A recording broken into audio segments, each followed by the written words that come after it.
Hi, I'm Josh Weidman with REI 360. Thanks for joining me for today's training. Today what we're going to talk about is optimizing the profits and minimizing the time frame on selling your flip. Once you've gone through all the hard work of finding a great deal, hiring contractors, renovating the property, and your project's done, there's a little tool that I like to use. It's called a broker's open house. Broker's open houses are a great way to sell your houses faster and for more money. So today I want to talk to you about what they are, why they work, how they work, and talk about some other bonus items that we can go over. So first of all, what is a broker's open house? First, if you know anything about buying a regular conventional residential single-family home, you'll know that a lot of times real estate agents will use open houses to generate buyers, whether it's for that property or for other properties that they have. So they'll throw an open house, they'll advertise it in the paper, advertise it on Craigslist, they'll put signs all over the neighborhood, they'll invite regular Joes to come out, take a look at the property, and anybody that's interested to check it out. It gets traffic through the property, and the hope is somebody's going to see this house and they're going to want to buy it. It's the same kind of idea with a broker's open house, except we're going to be targeting and going after and inviting people to this open house who are, they are brokers. This open house is only available to brokers and to other real estate agents. For an open house, typically, for a regular open house, it's they do them on Sunday afternoons, sometimes Saturday afternoons, where you invite the neighborhood in and the regular mom and pop home buyer. But in this case, usually it's during the day or in the early evening on a weekday. It's just basically an opportunity for you to show off the house to other agents that have buyers and sellers in the area. This is also something that if you're using a real estate agent, if you do not have access to the local MLS, because as we're going to talk about here, some of the things that you need to do this are going to be having access to recent sales and the brokers that sold those houses. If you don't have that information and you're listing with a real estate agent, that's okay. Just require them, just require them to hold a broker's open house throughout the sales process. It'll really speed up the time frame and you'll get more money out of it. So now that we know what it is, here's how it works. First thing you want to do is set the date and time. Typically, I like Thursday nights. Thursday nights are a great night because most of the time, agents are not terribly busy Thursday. They're getting ready for their weekend showings. It's close enough to the weekend that if they see something that one of their buyers will like, they'll probably show the house over the weekend. So that's a good thing. Also, Thursday night is a little bit more of a casual environment. Again, it's almost the weekend, and it provides an opportunity where you can build some friendship relationships with some of these good agents and other brokers. So set the date and time. Next, you're going to research the invitees. This is probably the most important thing, finding the right people to invite. What we're going to look for are the recent sales in the area, neighborhood, similar properties. This might be, depending on your geographical location. In my neighborhood in Philadelphia, it's much more densely populated, so I'm looking at a very, very small geographical area. I'm looking for properties that are very similar, and most importantly, I'm looking for recurring names and recurring offices. Typically in different neighborhoods, different areas, you're going to have an agent that they only work in one small neighborhood, but they get all of the listings in that area.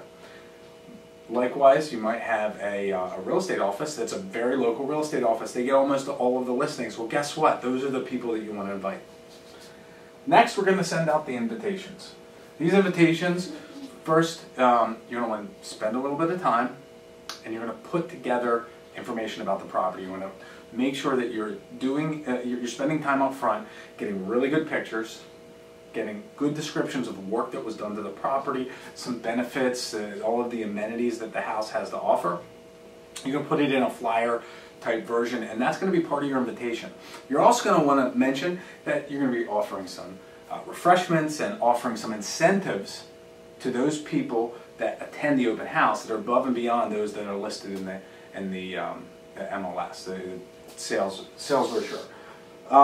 You're going to want to send out that flyer, that invitation, by fax to those same offices, And then if there are specifically, a handful of agents and brokers that you want to be at that open house, you can pick up the phone and call them, and invite them to be there.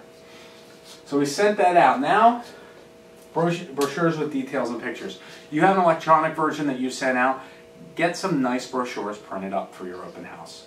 Again, amenities, bedrooms, bathrooms, the price of the property, any seller's concessions that you're willing to offer. Get really good pictures. The nicer the pictures, the better. Make sure you don't skimp on these things. Print them in color on some nice nice paper, so that they look good.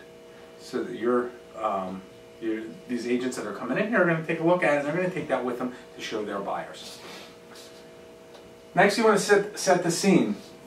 A lot of people will stage the property, and it depends on really the value of the house. If you're dealing with a property that is several $100,000, you want to stage that thing. If you have the opportunity to make an additional 3 to 5% on the sale, and that 3 to 5%, it represents tens of thousands of dollars, you certainly want to spend a little extra money and get the house staged. If you're on the lower end of the spectrum and the difference is pretty much going to be eaten up by that staging, or it's going to be too much, it won't be overcome by a faster sale and additional income, then you can bypass the staging.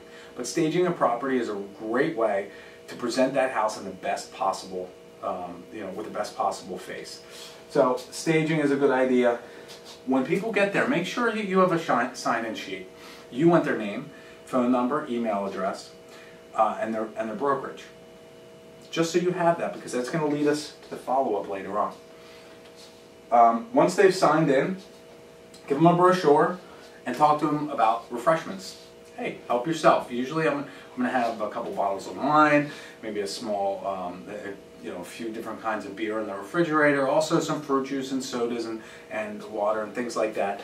And then maybe I'll have a plate or two of just hors d'oeuvres. It's the kind of thing that I want to encourage people to hang out and stay a while. You want to build that relationship. You want to be able to walk them through the house and show them all about the beautiful, the beautiful product that you have to offer. What will happen is, typically these open houses will have maybe a 2 or 3 hour window, and you'll have people that will wander in throughout that whole process. Make sure that you're guiding the tour. So if people come in, let's say you have 3 or 4 people, you might want to talk to them, encourage them to sign in, grab some refreshments, and then walk them through the property and highlight the beautiful parts of this project that this buyer is going to enjoy. Make sure you point out things that they can't see. All of the wiring in the house has been completely updated. You have brand new heating system throughout the place. I mean, this is just a gorgeous, everything's done here. Point these things out. And while these agents are eating their hors d'oeuvres and drinking their wine, you also might want to mention some special incentives. One special incentive that I offer to agents is that the selling agent gets paid 4%. And typically a listing agent or a listing contract is going to charge 6%. 3% goes to the buying agent, 3% to the seller's agent. I add an extra % for the seller's agent because I want them to bring as many buyers through that door as they can. I want them to have an incentive to make more money by getting more for the property, getting more bodies through my house, so it sells faster and for more money. Very simple. In addition, I usually will offer anywhere from $1,000 to $5,000 in additional compensation to anybody that attends the open house and sells the property within the first week. So if we have an accepted offer within the first week of the open house, I'll pay them a little bit more money. Now obviously, you don't want to give away all your profits. It might be an extra $250 or $500 or whatever. Whatever you can afford, whatever seems reasonable in your budget and still leaves plenty of money at the end of the day, do what you can. All right? After the open house is basically the follow-up. The day after the open house, I'll pick up the phone and call everybody that was there. Hey, what do you think? What do you think of the property? Do you have any buyers that might be interested? What do you think of the price point? Is there anything that you think that I should have done that I didn't do? Is there anything that you don't think your buyers will appreciate? All of these things you want feedback on, because remember, the people that we invited are the people that are actually selling properties in this area. Most of the time, many of these people are selling multiple properties in this area. They already have a foot in the door, so that feedback is very, very valuable. So this is how it works. Now, why does it work? First, we targeted our marketing and targeted our invitations to those agents within our targeted market. I just touched on that. These are agents that are selling properties in this area. That's great. It allows us, and I put this at the bottom, but it allows us to leverage our time and relationships here. If you had a regular open house and you invited the entire neighborhood, you tried to get everybody in the door, you did as much advertising as you could to invite everybody into the property that you could, you're going to get a handful of potential buyers. If you get a handful of potential agents, you're leveraging your efforts significantly, because each one of these agents probably has 3, 4, 10, 15 people that are looking to buy a property generally in this neighborhood. If they like yours the best, guess which one they're going to show. Especially if you add an incentive so that they can make more money. Well, you got more people going through the door, more opportunities to sell your property. It also allows, these open houses allow you to highlight your property and pull it away from the competition. The idea being, in a typical MLS, there are hundreds and thousands of properties, throughout the area that are listed. Well, sometimes because of all of the noise and all the other properties, good deals and good properties can fall by the wayside. You want to get the attention of these agents. Let somebody else's property fall by the wayside. Get their attention, make them look at your house, and if you did a good job, they're going to show it. Next, we want to spotlight the added incentives. Again, a good agent, they're going to go through the MLS and see what properties are available that fit the parameters of their buyer. But what happens when, they gotta skim over your property, or you're not pulling it out and highlighting that property from the competition? Often the added incentives that you put into the MLS, hey, we'll give you 4% for an accepted offer, well, disappears as well. Nobody even notices it. But when you push it and you spotlight that added incentive, now it's a totally different story. Now they know about the incentive, and guess what? They're probably going to act on it. The next one, bonus, bonus, bonus. I've touched on this a couple times. Add an additional bonus, incentive, something. Buy an iPad Air and say, hey, anybody that, here's a brand new iPad Air, anybody that sells this property within the first week, 2 weeks, whatever you're comfortable with, gives me an acceptable offer, this is yours. These are just, just pertains to those people that are at the open house, but it's an added incentive. Again, it's getting your property to the forefront of their brain, so when it's time to show, your house is on the top of the list. And so now, that's why it works, but let's talk about everything else. It's really important to keep this in mind when you're doing this open house. You're only going to embarrass yourself if you don't do a good job on the house. Don't hold an open house if the house is not ready. If you have a kitchen that's half done, or a bathroom that's not complete, or you have drywall that still needs to be touched up, or painting, or God forbid, the next one, it's not clean. If that house is not clean, don't hold the open house. If it's not so clean that you can run your finger over every flat surface and give it the white glove treatment, don't hold the open house. It's not going to show well, and you're going to get bad feedback. Remember, these are people that you want to impress, because when you impress them, they're going to bring the buyers. Okay? Next, take the time in the beginning to get a good list of all of the attributes and the amenities that the property has. Pay a little extra to have a professional come in and take professional pictures of the property, so that when it shows well. You're putting the best face on this property. I said buy good booze in here. It's true. When you're holding the open house, pretend it's a party for your best friends. Obviously we all have financial restraints. I'm not saying go out and buy, bottles of Dom Perignon or something, 25-year-old single malt scotch or anything like that. But buy a decent wine, buy some decent food, so that when you're serving these people, when they're there, they feel at home, they feel well treated, and they're in a festive mood to sell your property.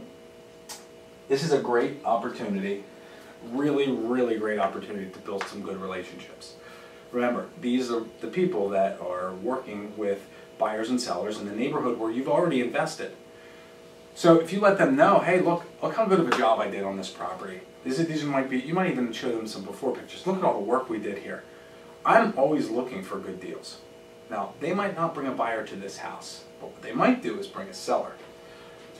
And that's a great connection. You let them know, hey, I appreciate you coming out here. Whether you bring a buyer or not, I'd love to work with you and purchase a property from one of your sellers. If they have a distressed property that they'd like to sell in this neighborhood, please keep me in mind. Again, you're building this relationship. You're going to do business time and time again. So, building these relationships, getting your property to the forefront of the brains and the financial and business activity of these brokers and these agents is going to benefit you. It's going to benefit you because you're going to sell your house faster. You're going to get more money for it, and your flips are going to keep turning over and turning over and turning over. So I implore you, if you're looking for a way to sell faster, sell better, and make more money, try out a broker's open house. It doesn't cost much, doesn't take much time, but the payoffs are really excellent. Till we see you again for our next training, I want to wish you the best of luck in your real estate investing, and we'll see you next time.